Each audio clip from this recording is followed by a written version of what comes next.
Okay, the graph of the function you see to the right, here's your axes. Remember, when we're trying to find solutions, which is what we've been doing, you're trying to find the x-intercepts. What do you notice about this graph? There are no x-intercepts. Okay, so hopefully we notice that. No x-intercepts. It doesn't hit.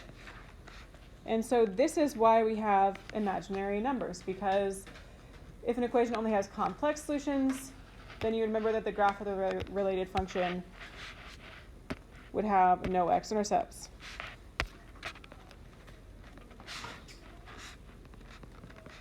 So what this does have, though, and here's why we have imaginary numbers, we'll do more with it. Where, like, you were solving the equations yesterday, right? You're solving quadratic equations, you're using square roots.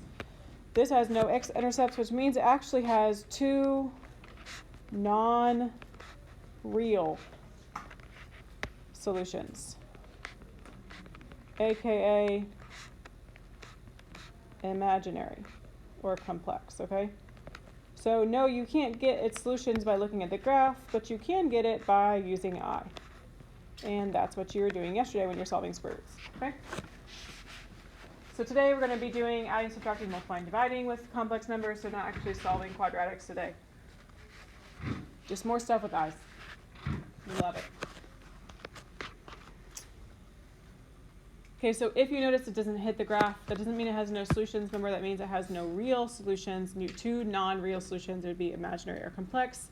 Like on your worksheet from yesterday, 3 plus or minus I root 7. That has two solutions, 3 plus I root 7, 3 minus I root 7. It's just complex or not real. It's imaginary. Okay, so today we are doing operations. Consider the number 5 plus 2i. 5 is a real number, 2i is an imaginary number. Put those together, and you get an expression called a complex number in this form. A plus b I. Remember, I is your imaginary number. It stands for the square root of -1. Is how you take square roots of negatives. All right, so this is just, if you can combine like terms, you can add and subtract. This is pretty easy stuff. Let's look at number 18. We're adding and subtracting. Everything you do today has to be in standard form, which is that right there. So standard form is this, a plus bi. Okay?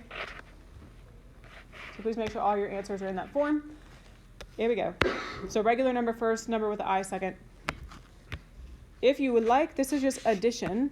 So you can write it outside of the parentheses first if you want, but it's not really necessary. I'll do it anyways. So plus 5 plus 4i. And then you are just finding like terms. What's a like term? 2, 8. 5. And then a like term to negative I would be 4i. You can mark your like terms if it helps you. This is just like what you did with like terms and stuff with x's in algebra. So you combine your like terms, and we get a plus bi. So it would be 13, and then what? 3. This is a -1i, so it's plus 3i. Okay, that's your final answer. So you're trying to combine like terms if you're adding. Notice it has to be a plus bi. The I term comes second always. Okay, what is the next operation? What are we doing here? What is it? Subtraction. Thank you. Subtraction. So if you remember anything from algebra before, you have to make sure you distribute this negative or subtract both of these things over here. So I'm going to go ahead and bring down 7 minus 6i, but then we would make sure we change the signs on those two. So it would become minus 3 plus 6i, because you distribute the negative sign. This is just subtraction. Because if you don't do that, then you're likely going to forget that this negative 6i is subtracted 2. Okay, you got like terms. You can mark them if it helps you. 7 and -3, -6i, positive 6i. So you should get, what, 7 minus 3, 4. How many i's do you have? -6 plus 6. They actually cancel, but you could write plus 0i. That's not wrong. It's a little tacky. You could probably just want to write this as just 4. because what happens here is these cancel. Negative 6 plus 6. They gone. Okay, questions about adding, subtracting right now? Okay, let's make it more complicated. Look at number 20. What do you think you do first? Distribute the negative. Yeah, you're not distributing the 13, just a negative sign. So this guy here. So bring down the 13, and then we're multiplying by negative, so negative 2 minus 7i.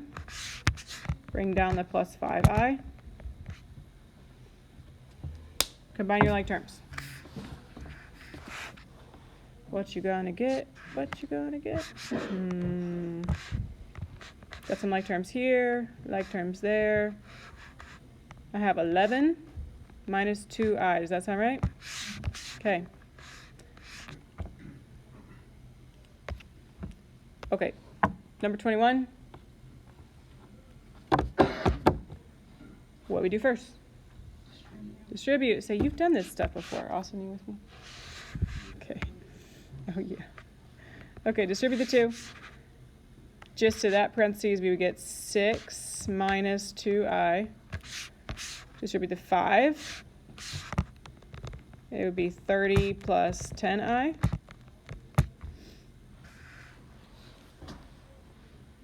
Combine like terms.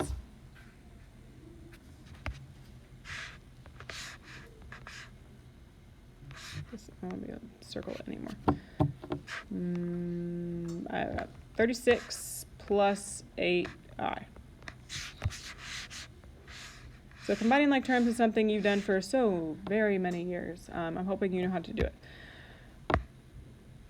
Okay, you have done multiplication with x's in Algebra 1. Whether or not you remember it, that's different, I know. But so far today, we seem to be okay with multiplication.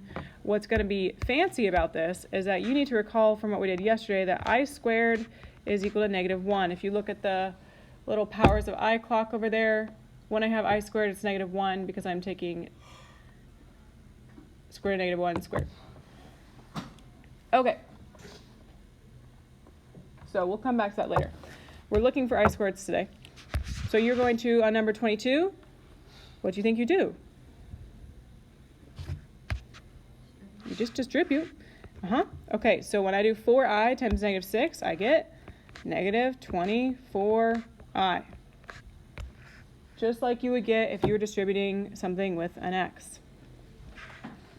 Okay, and if I do 4i times I, okay, think about this. If I do x times x, it's x squared. So what am I going to get when I do I times I? I squared. Okay, so it's plus 4i squared. And you are on the hunt today for I squareds. So everywhere you see an I squared, you are going to replace it with negative 1. So I'm going to circle this for you every single time. This is equal to negative 1. That means that I'm going to, next to the 4, I'm going to put a negative 1. So negative 24i plus 4. And then in parentheses, this is what's actually happening. You're replacing it with negative 1, because that's what I squared is equal to. And what do you get when you do 4 times negative 1? Negative 4. Okay, because you're about to get negative 4. The I term has to come second. So the negative 4 goes in front. The I term goes second, because it has to be a plus bi. So if you're forgetting, like, why on earth did I do that? It's because it has to be in standard form. So yes, I get negative 4, but I got to switch it to the front, because that's the constant term. Okay, questions about I squared becoming negative 1. Okay, you're looking for that today. Now on to number 23, and this is where it gets awesome. Maybe you remember doing this. This is called foiling or double distribution. I don't know if you remember it from Algebra 1, but we're going to start by multiplying out the 9, or distributing the 9. So I'm going to do 9 times negative 4, and I'll mark it and color code it. If you struggle with this part today, I can teach you how to do it with the box method. I don't know if that's how you did it in Algebra 1. 9 times negative 4 is negative 36. Okay, you also have to distribute the 9 to the 7i over here. 9 times 7i. 63i. Okay, you're not done because this has not just one set of distribution, but 2.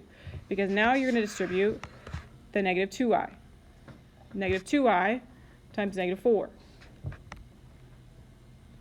is positive 8i. And lastly, you do negative 2i times 7i. And you get, let's see, negative 14, but it was I times I, so it's I squared. Your last term will always usually have an I squared, okay? And we're on the hunt today for I squareds. Do you have one? You sure do. Here it is. It's going to become a negative 1, which would make that last term, if I do negative 14 times negative 1, what's that last term going to become? Just positive 14. So we're going to rewrite this now. Negative 36 plus 63i plus 8i plus 14. And now combine like terms. I've left my calculator over there, so I got to do it in my head. Okay. Let's see. Negative 22 plus 71i. Lovely. Okay, so recap. You're going to distribute 2 times. So it's technically you're doing first, outer, inner, last. That's the FOIL and what it stands for. So you'll have 4 terms, and then you'll replace the I squared and combine. Okay, on number 24, you cannot do this. You cannot distribute the 2 to these things and say it's like 36 plus 4i squared. No, we're not doing that. Because what does it mean when I have squared on a parentheses? Because we've done this the opposite direction with factoring. What does it mean when I have the squared? There's 2 of them. 6 minus 2i times itself. That's what that means. You've done this the opposite direction, doing factoring. Distribute. Again, okay? So this is the same thing we just did. So again, we'll do 6 times 6 first. 36. 6 times negative 2i. Negative 12i. Thank you. Sweet. Okay. Negative 12i times 6. Or sorry, negative 2i times 6 is negative 12i. And then your last term, you do negative 2i times negative 2i, which gets me positive 4, but they both had i's. So you did I times I squared. All right, this is where you have a negative 1 at the very end. And so that last term becomes, it was positive 4, it's going to become negative 4 because it gets multiplied by negative 1. So I'm just going to rewrite all this out, but I'm going to replace that with a negative 4. You have like terms again, so you would combine them. Don't be silly. Those middle terms do not cancel out because they're the same sign. So here's some like terms. Here's some like terms. Shoot. 32 minus 24.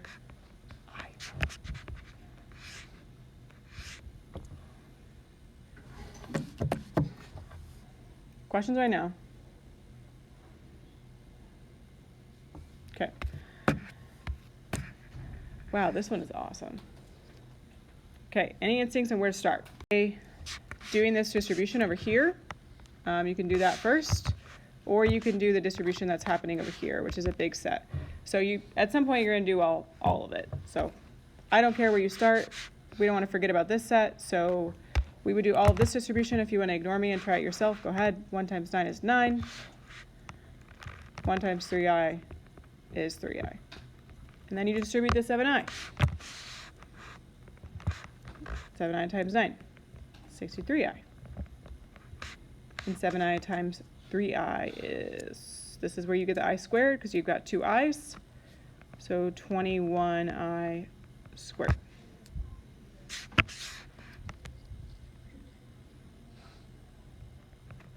Okay, and then what Austin said, you do have to distribute that negative, so the last parentheses becomes negative 4 minus 2i. You got an I squared right here. So that positive 21I squared is going to become what? Negative 21. Okay, and then the rest remains the same, and you need to combine like terms. So go ahead and finish this problem up for me. You're just combining like terms on the rest.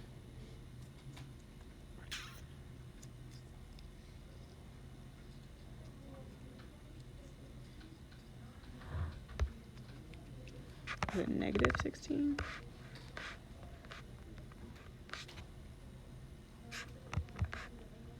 All right, let me know if that sounds right, because it's in my head. Great. So it's a conjugate if you have a plus bi and the same thing, but a different sign. So a minus bi. Just kidding. We're going to fill in the rest of those blanks tomorrow. We're going to skip down, actually. So that's what a conjugate is. So if you could look at your worksheet on number like 11. 7 plus 9i is what you have on your worksheet on number 11. The conjugate of that would be the same thing, but a different sign. What would it be? 7 minus 9i. That's all you're writing. Okay, that's it. So boring. Okay, we're going to do 28 and 29. This is called rationalizing the denominator. You are not allowed to have an I in the denominator. So if you do have an I, you got to get rid of it by rationalizing it. Another fun word we use in Algebra 2. Okay, so that means you're going to multiply by I over I. It says it right there. If the denominator is a monomial, multiply the top and bottom by I. So I multiply the top by I and the bottom by I. Connor, write this down. Okay, you multiply straight across. So that would give me just 3i over 2i squared. And what do you know about I squareds? Negative 1. Okay, so this becomes, 3i over negative 2. That's a little bit tacky. How we usually would rewrite this is as negative out in front, 3/2 I. And again, you can use your calculator to type this in. I'll kind of show you in a second how you would do that. You would have to use parentheses around. So if I'm typing this in my calculator, I do 3 divided by, in parentheses, 2i, like this. Okay? And then it will do it for you. Okay, let's talk about number 29. Again, this is a type of problem you should be able to show your work on. Because there's only one term in the denominator, I would multiply just by I. And again, you're just distributing, so boop, boop. On the top here, I would get negative 4i plus 2i squared, because I distribute. I also distribute on the bottom, so that would be 6i squared. You got a couple I squared, so it's become negative 1, which makes this thing rewrite as, I'm going to flip the top, don't freak out. It's going to become negative 2 minus 4i over, what would the bottom become? Negative 6. Okay, this breaks up into two fractions, and this is where you're about to type in your calculator, so your calculator will simplify it for you. But it would be negative 2 over negative 6 plus negative 4i over negative 6. This is kind of obnoxious, but it simplifies all the way down to, this is negative divided by negative, 1/3 plus 2/3 I. Again, your calculator can do this. So if I'm typing this in my calculator, because I'm like, okay, this is getting kind of obnoxious, maybe you can do the starting part, but then simplifying it is making your brain explode, then you would just type this in. Negative 4 plus 2i divided by, and parentheses again, hold on, 6i. You have got to use parentheses or you will not get this. The only exception is if you have a calculator that is more fraction friendly, that has like an actual fraction button that you could just input into one big fraction. So